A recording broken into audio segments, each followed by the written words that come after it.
At long last, a video about the Cavaliers. Finally! Is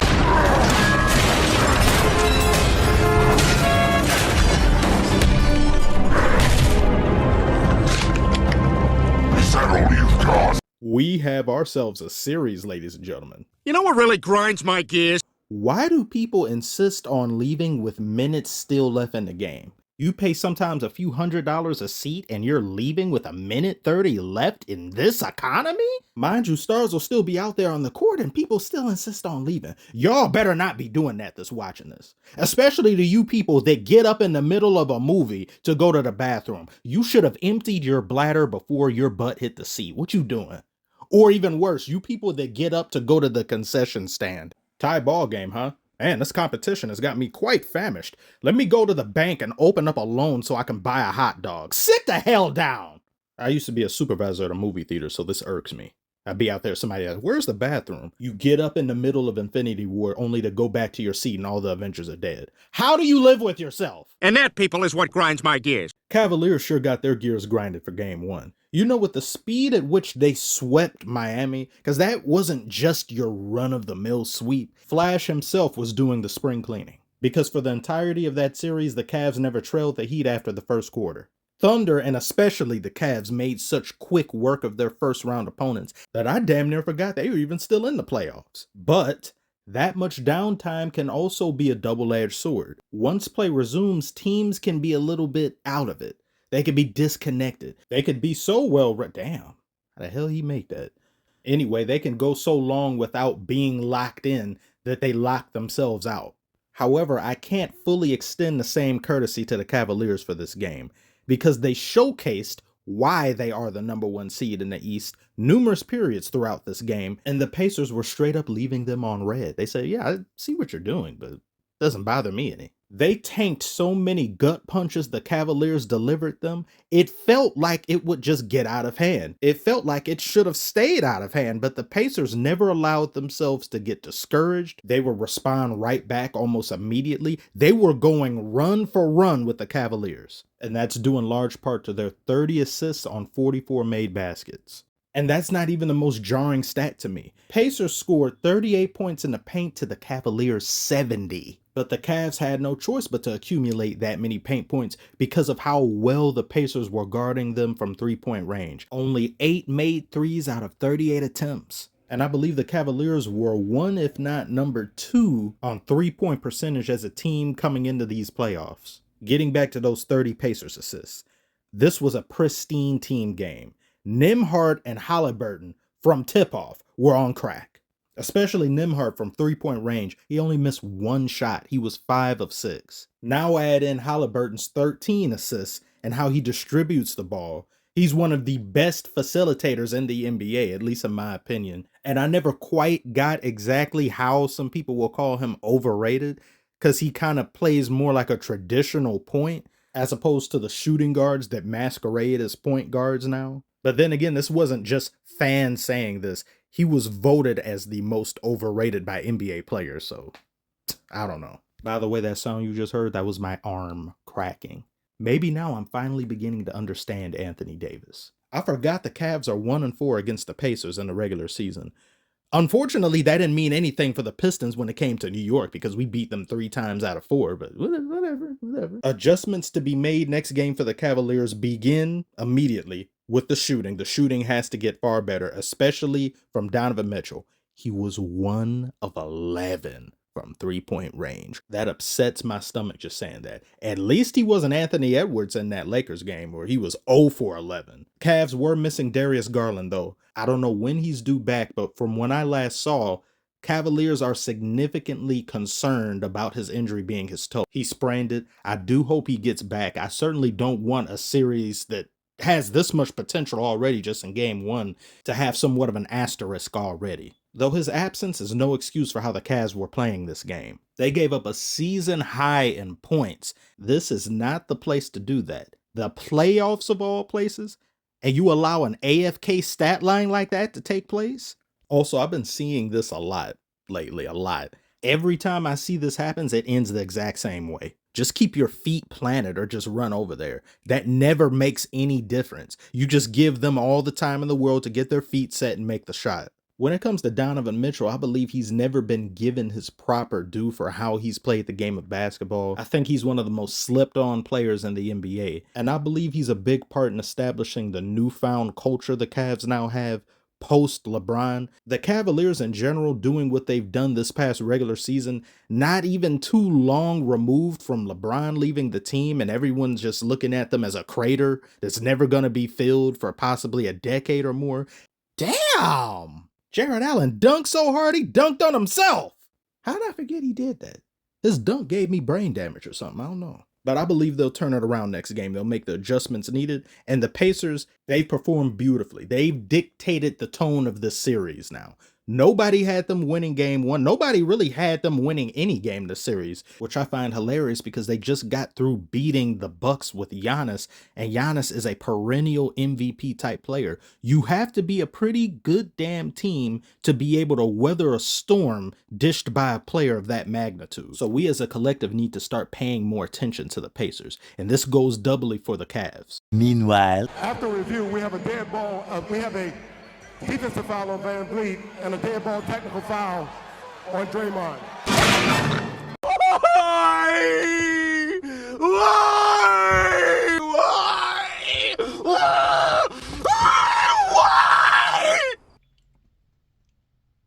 He can't keep getting away with it!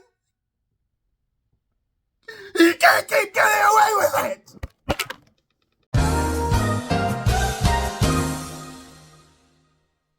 Oh, Darth Mule, how do I hate thee?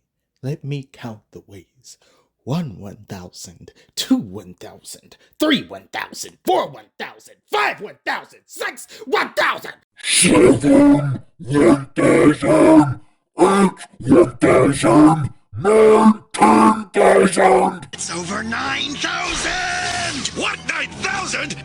There's no way that can be right! And then he has the gall to... Wait, my voice. Sorry. Should be better now. He has the gall and temerity to have a face and expression like this. Like, why? What? Why can't I be allowed to take him to Suplex City? God damn!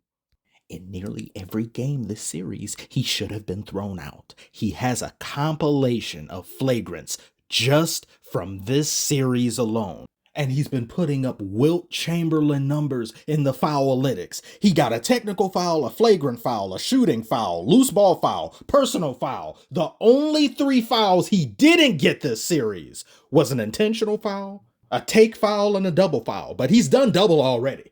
We've seen it with our own eyes. I gotta... His hair, whack.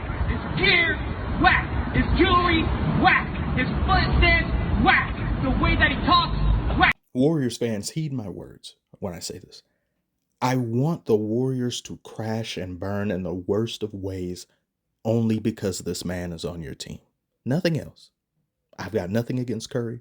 Curry's one of my favorite players ever. Curry, he's actually what got me back into watching the NBA in the first place. Steve Kerr can be a blockhead at times, but he's still a great coach. It's just, it comes back and begins and ends with this man.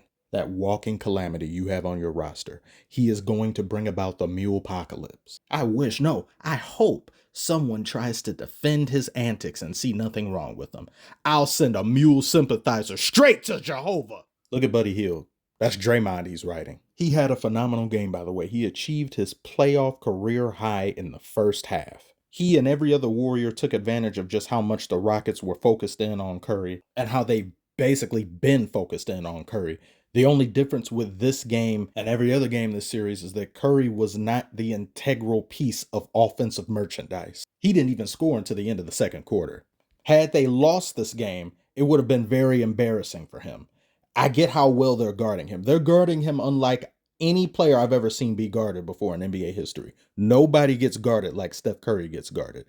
But this is a crucial game 7. You have to find ways to score. You have to create opportunities for yourself, being the star on this team. And he started doing that in the second half. I got to see that shot again by Buddy Hield. That if he was playing even half this good this series, it wouldn't have gone 7. In the video for Game 6, I did a lot of complaining about the Warriors' three-point attempts. I should have explained myself better, but it wasn't just the sheer amount of threes being attempted I had qualms with. That's half the issue.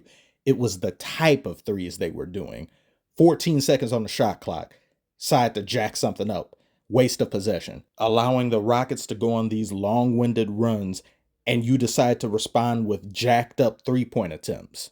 Next thing you know, it's been 4 or 5 minutes straight and you don't have a single bucket to your name. There were a few stretches like that in this game. There was a 4 or 5 minute period on 2 separate occasions where there were just no points being scored, because if it isn't a three, the points just simply aren't worth getting. They aren't worth our time. Even defensively, they were obsessed with threes. Look how comical this is. This was egregiously bad. This was downright awful. That was a massive miscommunication the Rockets took advantage of. Yet despite that, the Warriors played a far more interior game for this Game 7. In the second half, Curry went to work far more in the paint. Jimmy Butler was aggressive in getting whatever he wanted, as well as setting up his teammates aggressively so. Tattletale Strangler had a great game as well, unfortunately. Defensively, he was damn good. Pajemski, not a great game at all from him. Horribly abysmal from three-point range. He was 1 of 8. He had some great open looks too, but they just simply weren't falling. But Buddy Hield was the difference maker this game. And in him being the difference maker, it opened things up more for Curry. They then had to pay far more attention than they had been paying to Buddy Hield.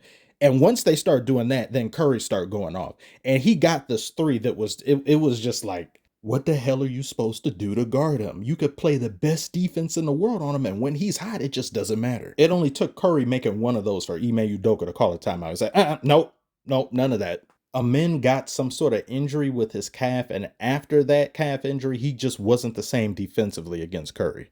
Oh, there's Jalen Green. I'd almost forgotten you were here. Scoring only 8 points on 8 shot attempts in a Game 7 is despicable. But at least you scored 1 more point than Harden, so there's that. You also have more painted nails than you had points this game, so there's also that. You got to celebrate the small victories now. Though that may end up getting you traded this offseason, or possibly somewhere in the middle of next season before the trade deadline. I haven't seen enough Rockets games this regular season, because when I saw him score those 38 points, I was thinking, what's everyone talking about? Trade rumors? Why? And it was just that one game. Every game this series, single digits for him. Benched in late game scenarios. And you have a $106 million contract extension? The NBA is the reverse of the IRS. They give money to everybody for nothing but potential. And they got this dude in Wingstop commercials. I know them shits is raw. But Wingstop and I have history, so I'm biased. Combo looks nice though, but as we all know, food never looks as good on the commercials as it does for anything. They put filters on food now. And Jalen thought he should have been drafted first over Cade. I'm so glad they ended up choosing Cade over Jalen. If Jalen isn't scoring, he isn't doing anything on the court, or at least next to nothing. Van Fleet and Amin Thompson are the only ones who remain somewhat stellar in this game for the Rockets. Everyone else looked like the worst version of themselves. And in the fourth quarter, the floor fell from underneath them. Still amazing effort defensively. They had a great season. It's good to see them back and now in the throes of the Western Conference among the competitive elite teams. And with their performance in the regular season, and especially these playoffs, I think they've shown themselves to be not only a viable free agent destination, but an alluring one. Congratulations, Warriors, for pulling it out. There were those who doubted you, myself included. But your cumulative experience as well as star power is what won you today. 2 things the Rockets lack. That certainly will not be the case for the next series, and y'all walking into a Wolves den on a yellow health bar, and with only a day of rest? Ugh! I don't know about that, but I do know that cinema awaits. What are you looking forward to most of this upcoming season? Definitely going back to the playoffs and going further in the playoffs to go versus the Warriors. I want to play the Warriors. I want to get to the Warriors. Wherever they at, I want to get to them. Got you. Why the Warriors so much? I mean, because Draymond talks so much trash. I hope you have a cup and neck brace on layaway, Ant.